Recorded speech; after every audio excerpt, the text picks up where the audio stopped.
La Fédération malienne de close combat et l'Union africaine de close combat ont initié ces activités pour contribuer au progrès de la discipline arts martiaux au Mali. La cérémonie de démarrage de l'événement a eu lieu le samedi 6 juillet 2024 au Palais des Sports de Bamako. Selon le programme officiel, la clôture des activités aura lieu 12 juillet prochain. La cérémonie était placée sous l'égide du président de la Fédération malienne de close combat et non moins président de l'Union africaine de close combat, Maître Fadinsi Traoré, et en présence de plusieurs personnalités sportives, administratives et coutumières. L'objectif de cette semaine sportive est de promouvoir le close combat. Il y a eu la démonstration du karaté, le taekwondo, le judo, le kung-fu, le sambo, etc.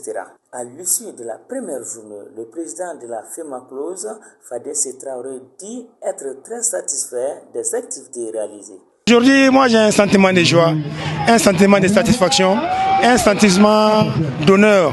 Quand vous décidez maintenant d'organiser un événement de taille nationale et internationale, impliquer les camarades nationaux et internationaux, si vous voyez aujourd'hui maintenant que cela a fait bail, c'est pour que maintenant les uns et les autres se sont déterminés. Les camarades ont mouillé les maillots, ils se sont mis maintenant à la tasse, ils se sont mouillé les maillots, ils ont mis à l'œuvre pour la réussite maintenant de cet événement.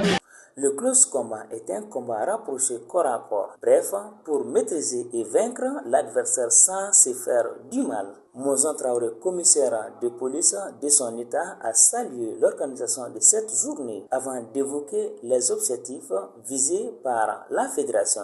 Nous sommes là pour honorer le mémoire de notre grand maître, paix à son âme, maître Yamadou Goïta, qui fut le premier pionnier à enseigner le close combat dans les différentes unités des forces des armées et de sécurité et dans les dojos civils au Mali.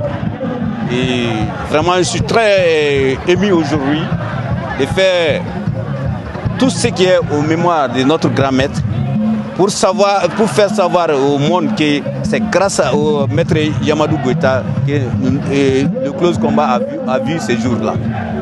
Et nous, en tant que premiers pionniers et disciples de Maître Yamadou, nous sommes vraiment comblés de joie si le close combat arrive à faire des mouvements et le close combat est en train de persévérer dans le monde entier.